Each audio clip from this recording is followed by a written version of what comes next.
What's going on, people? We are Tottenham TV, Manchester City 3, Tottenham 3. And you know what? We came to the Etihad, we played our football, and we came away with something. A depleted squad, no centre-backs in the starting lineup, Emerson Royale and Ben Davies at centre-back, Bissouma back in the side, who I thought had a pretty poor game, to be honest. But how much credit do you give Spurs for keep coming back time and time again? It's exactly what we were asking for in that second half. Like when we're talking about half time, if we can hold this ball for or at least have a decent 5-10 minutes in that second half, we can get something out of this game.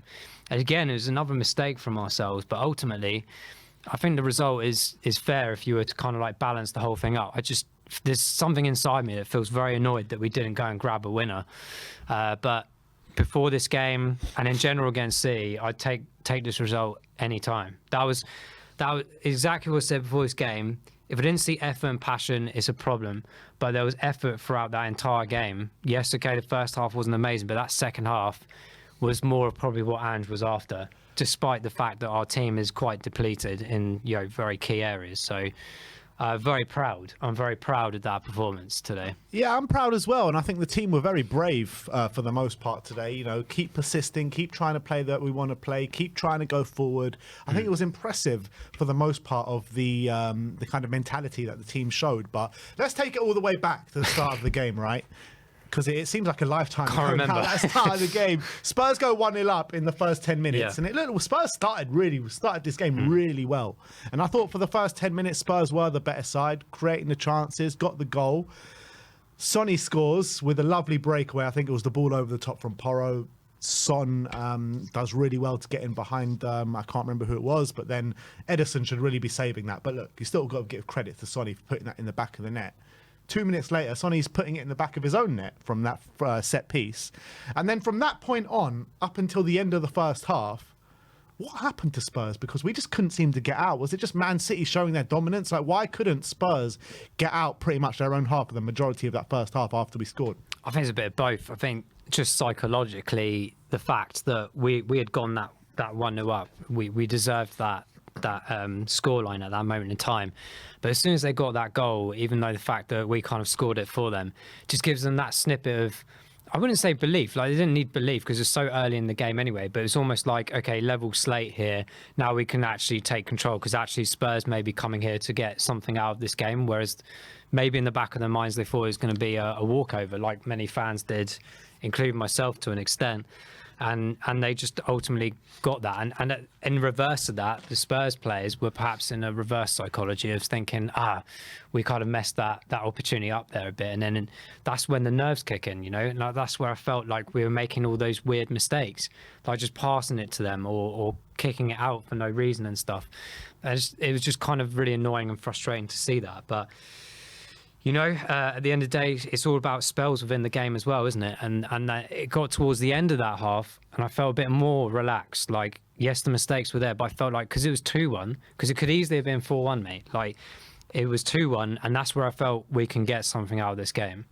And that's where we got to in that half, wasn't it? Yeah, no, and a few of the players that I had a bit of an issue with in the first half, I thought Bissouma, for the whole game, to be honest, just couldn't seem to kind of grab his chance once again. He's not showing those levels that he did show in maybe before that red card against Luton. I think it was a bit more of the same, and a bit sloppy moments on the ball, especially that chant when he gave away that third goal when we thought we had lost the game. I mean, that was a horrible mistake from Bissouma. All he had to do was do a square pass out to Destiny Udogie, and he checks back and he loses the ball, and then Man City break and score that third goal. But in terms of the first half is what I'm talking about. Emerson Royale, you had a bit of hot and cold from him. We were talking about it, didn't we? We said, you said he was the most improved player in that second half. And in the first half, he was just doing some strange, terrible things.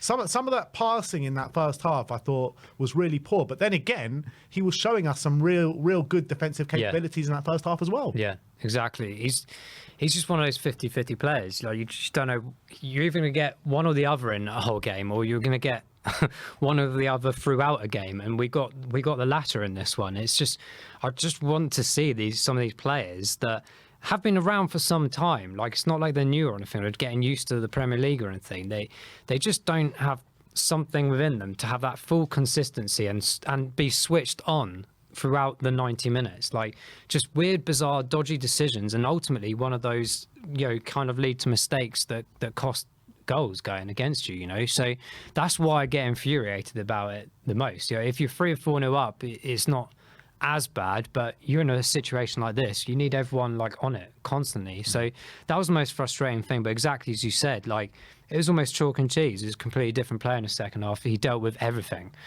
I don't think he put a foot wrong. So you have to appreciate when things are going well for some of these players, and that's what he had in that second half. It's just I wish he would do that throughout the whole game, because actually you might have a different story throughout a game anyway if those mistakes didn't happen. Talk to me about Brian Hill. Got taken off at half time. I felt, showed his weak nature at times in terms of his physicality coming up against Kyle Walker. I felt in the first 10 minutes, he was showing some good ball retention, some nice little turns. But after the first 10 minutes, I felt like he just couldn't get into the game. I think there's 2 elements to him. There's the physicality and his confidence thing. There's no doubt in our minds that he has talent, and some of his footwork is absolutely incredible, and it led to the first goal. Let's be open about that. Like if it wasn't for his absolutely fantastic pivot, I think he then got it out to Kulu, and then the goal occurred through Son. But that's what you want to see, and then you're like, oh, hang on a minute, he's turned up. He's learned a bit of a lesson from the last game. He's getting some game time. And at the end of the day, let's also be honest that he hasn't had a massive amount of games since he's been at Spurs. So there is an argument to still say that he's got to have a consistency of games in front of him to know that actually that's not your last chance and you will get another one. You need to improve though. But there comes a time as a Premier League player, and no disrespect to him at all, because I'm sure he's trying. He needs to eat more or something. Like I was similar, when I was a young age. I was like very skinny, and I still relatively am. But like the fact is, at that level, you have to have some physicality on it. And if he doesn't get that, that's where the confidence will keep dropping down. I don't think there's anything wrong with his ability. It's just that physicality aspect, and that's what will drag him down. And that's why we probably see him have really good stints, and then it gets to the point where it's like, oh, I don't know what to do. I'm going to pass it backwards, or he just loses it, or clashes into a player, or blows in the wind, because that's just how it is for him at the moment. It's a real shame. I just hope he keeps getting the chances, because there is a player there. But there's a tough opposition today. But you need the players. We can't carry players anymore. You have to step up, however that might be for him. It's a bit of a shame, but we kind of knew that he was probably going to have to come off at some point. And Højbjerg came on, and it was perhaps a really good decision ultimately, because the game, I felt, calmed down for us and it became a bit more controlled. Yeah, no, 100%. And I said that at half time, I think Højbjerg is going to come on and give us that element of control in the middle of the park. And I think that's exactly what he did. But in a strange way, it was a bit similar to the first half, that second half, where we showed that fight and that kind of grit and that showing that we were going to do something in the first 10 minutes of the first half, where in the second half it was actually a flip reversal. Man City started the second half really well, and we were all sitting here being, we're going again. Man City were on top of us for so long in that first half, and then we thought, all right, it's business as usual in the start of the second half. But then I felt Spurs really grew into that game after that opening 10-minute spell in that second half. I thought we dominated the possession from then on. I mean, I want to just find out that stat, because the possession in that second half, I thought Spurs must have been well on top. Oh, definitely. I think 54% in the second half. Yeah, I mean, that first 10 minutes that is flashed up on the screen, we were 71% up. Obviously, that was going to balance out eventually, like you just said, throughout that whole second half. But it's absolutely fantastic credit that obviously something was said at half time to drill in a bit more confidence, to drill in a bit more stability in those players. And I know people have some thoughts against Højbjerg, even I do. He has quite a few flaws in his performances sometimes, but he does bring some form of calmness and a bit of maturity there, and his passion and his energy does kick in. And I think that did reel off to some of the other players. And that was evident throughout the whole thing. There was way more less mistakes than there were in the first half. And there was a bit more stability with how we were moving forward, and just being a bit more controlled in our method of passing it around the possession. Yeah, okay, we lost it on occasions, but the second half felt like we could actually go on and win that game. because not just because of that, but it was definitely had a big part to play in it for sure. And you could see Spurs were growing and growing and growing in that second half, and we got exactly what we deserved. A brilliant goal from Giovanni Lo Celso, 2 goals in his last 2 games since coming back into the team after all those many years. What a finish that was from Gio. But then he goes off about 10 minutes later. Do you think that was the right call? It was a bit of a strange one, bringing on Skip for Lo Celso. I see why he perhaps wanted to do that, to try and control the game even more, and felt like maybe we just want to hold on for this draw because City have that capability of like coming at you. And lo and behold, you bring on a defensive holding midfielder, and we then go and concede very shortly afterwards. It's kind of a bit of a crazy one in that sense, because for me, I was like, I felt that momentum there was in our favour. Yeah. Lo Celso, 100%. with the way that he was playing in the last couple of games and the way that we know he can play, it felt like we had that momentum to potentially go on and win. That's why I said at the end, I wasn't joking, that I felt disappointed that we didn't go on and win that game. We had the opportunity. As soon as Lo Celso came off, in my mind, mentally, the opposition tells the opposition that, oh, they think that we're going to come for them, and that's what they're going to start doing, and that's what happened. And he had that chance, didn't he? Just I know, before he and got it was taken off just with that such a bizarre substitution. I'm not going to question Ange at all because we got a result at the end of the day, but it could have been slightly different. It could have gone really south, but it was a bit of a strange time. I thought he would at least wait another 5-10 minutes to understand a bit more dictation of where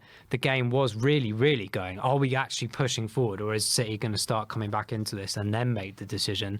But at the end of the day, we have that result, but it could have been a bit of a strange one at the end, and I'm a bit questionable about the management decision there. But at that point in the game, when after Lo Celso scored, when Skip came on, that Man City actually did come back into it in that time. Exactly. And maybe it was because we did have more defensive players, and they did get their goal by our own wrongdoing with Bissouma just completely. He was so stupid, Bissouma. But what is it with Bissouma, man? What is it with Bissouma? Because we haven't seen that level of performance from him since the first 10 games, since he got that red card, since he was walking on that tightrope with those yellow cards. He's come back from his suspension now. Everyone said now, without all these things on his mind, playing on his mind, if he gets another yellow card, he's going to be suspended. We're going to see the real Bissouma today. But we didn't, did we? No. I think there's 2 big elements to him. There's a confidence aspect and there's a pride aspect. I have no doubt in my mind that even that red card from Luton, he probably has a pride element in him to say that he's perhaps let the team down in some way, and that's probably played on his mind a bit. But as in general, with all those cards that he accumulated and stuff, or with that red card, that has got a bit to play for it. But I think some players, and I'm not saying that he won't get over this, but some players play really well in teams when they're playing well, but when it comes to the matter of being really under pressure, or something where we really need to switch a result around because the last few haven't been great, some players just don't attend to that in their minds. And I thought from the minute one, there was a really small area in the second half where he really came into fruition, but that whole game was really disappointing from him, and we really, in my honest opinion, relied on him from that minute one to be that player that controlled everything, and it just didn't happen. And ultimately, that goal came from his mistake. He did the initial bit, I think, correctly, but then just got into a panic, whether that's because there wasn't anyone to pass to, or the fact of the matter is he had 2 or 3 players surround him very, very quickly, in all honesty, but it was the fact that he put himself in that position. Yeah, but he had the opportunity to pass sideways to the left back to Destiny Udogie, right? But he chooses to turn around and run into trouble. Exactly. And when you've just scored the equaliser, when you're away to Man City, just keep it simple, keep it safe. Why? I don't understand. He's thinking too much. That's what I mean. It's like this, the mentality of what's happened before it. And yes, I generally thought he would have all those cards off his shoulders and be the player that he was. But clearly, there's something in his mind still at the moment. And hopefully that eradicates it. When he came off, you could see it in his face. He was massively disappointed with himself, and he knew. And that's the ultimate thing that you want to see. Not a player just coming off and going, oh, thank God for that. He was just like, actually thinking that was not good enough for me as well. And I'm sure Ange will put it to him as well in that dressing room after the game. And we hopefully see a different Bissouma in the next one, the one that we like and know. But it's just one of those things. It's just disappointing that in such a high pressure game, the player that we should have happened to rely on in that position just wasn't there today in his mind. But You know, we thought we had lost the game at that point. 3-2 down. What was it, on the 81st minute? And you're like, after all that hard work in the second half, is it all going to go down to waste? Then we get that opportunity. Brennan Johnson goes breaking down on the left-hand side. Lovely cross. We thought it was for Richarlison, but it goes over Richarlison's head. Dejan 쿨루셉스키 bodies Nathan Ake, and with an amazing header into the far corner. And Spurs get that point. And how much credit do you give the manager, the players, everyone involved in the result today, to go to Man City when nobody gave us a chance in hell, to take a point from there? And not only to take a point, but to come back from behind twice in the game as well. Yeah. It's the character, isn't it? I think that's the character that he's building in the team. And some of these fringe players haven't had many opportunities at all this season. And in the last couple of games, again, back to my point, is effort, energy and passion. And it doesn't mean that you're the best, you're one of the better players in that instance. It's just the fact that you can provide some form of effort to the team. And it's that character, the character and the effort. That's what gave us that result today. The fact that these fringe players know that they're perhaps not good enough when these new, the players come back from injuries and suspensions, etc. But they know that in this moment they have to put something in here, and it was shown today that they all fought for their shirt, their badge, and a bit about themselves as well. At the end of the day, they have a bit of pride about themselves to say, actually, I'm going to do what I can for myself as well. And that shone through, I think. As I said, some of those players had a poor first half, came out in that second half were way better than they were in that first half, and gave a bit of a statement that they could probably grow from that now. This is a great statement that we've gone to Man City and got a point. I still think we could have got something out of that somehow, even more than that 1 point. But to take that into the West Ham game, and ultimately a big game in Newcastle next weekend as well, I think this is quite a big statement in their minds. Yeah, I completely agree, and especially on the back of 3 defeats as well. The crazy injury crisis that we've come through. Next game now, Coutinho Romero will be back, so starting to get a bit of normality back in that defence with Romero coming back. But look, I'll take that 100%. A point at the Etihad, coming back from behind twice with no recognised centre-backs on the pitch as well. I think that is a performance, especially in the second half, and a result definitely to be proud of. So I want to thank you all for joining us today. The Fan Show will be back with you very, very soon. Well, your chance to have your say. The link will be in the community section. But big up to Si for coming in today. I've very much enjoyed doing my first watch along with you today. Respect. We'll speak to you all very soon. Great Like, game. subscribe and comment. And as always, come on you Spurs. Come on you Spurs.